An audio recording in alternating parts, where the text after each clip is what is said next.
All right, the frame guide we're on to now. So most of this is pretty straightforward. The only thing that's kind of funky is the size of this circle. If we go to the dimensions that have been shown for this part, we have two numbers, and that's a tolerance. That's a limit tolerance. 3810 is the largest that arc is allowed to be, and 3797 is the smallest that it's allowed to be. When drawing this, I would pick the 3797 as the diameter to use for the drawing, because then you're building or drawing this drawing to maximum material conditions.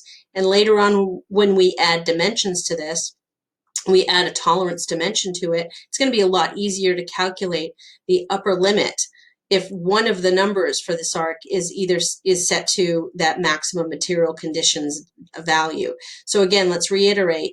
If I drill this hole and I make it too big, I can't make it smaller. So whenever a dimension with a tolerance is provided for a hole, you usually want to draw it to the smaller value.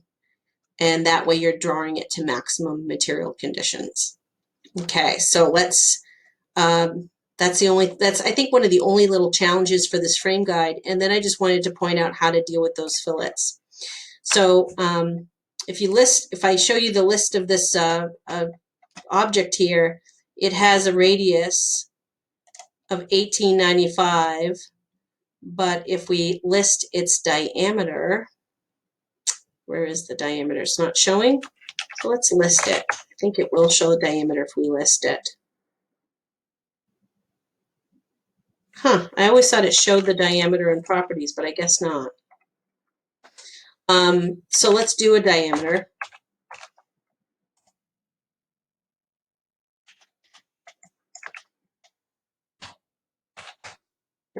DLI. And it's 3797. It's just not coming out in the right format.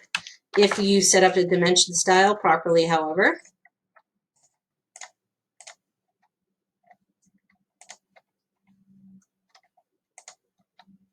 two decimal places with a period delineation.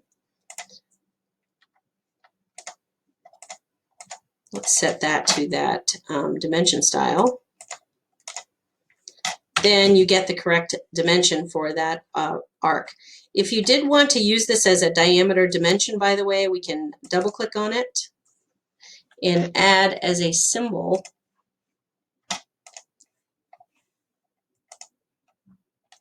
whoops. Where's the text editor symbol here? It's not showing me my symbols. Where are they?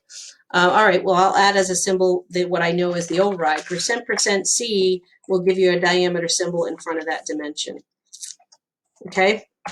But anyway, I wanted to show you that it was drawn correctly, drawn to those maximum material conditions.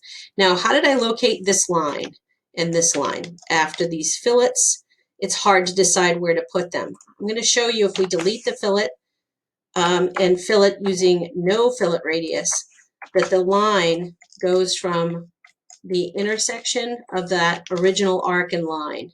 That's how I do this.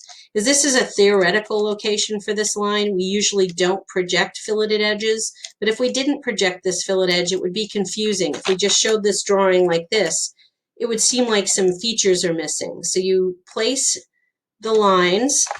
So my suggestion to you is to draw this all out and then add the fillets at the very end after you have done all of your projection work. Fillet or the radius of 0 will give you the ability to draw those lines in there. And then once you get your line work in there properly, then you can go in with the fillet command radius of 2 and fillet between the two lines. And then you've got the lines here in the correct location off of a kind of a standard that you use to project those lines. In this example, I've flipped these two views so that we can see that right side view a little bit better and see this arch a little bit better. So that's why these two views have been mirrored and shown in the opposite direction as the example orthographic projection PowerPoint. So there's not a lot of difficulty with this one, but those two things I wanted to cover.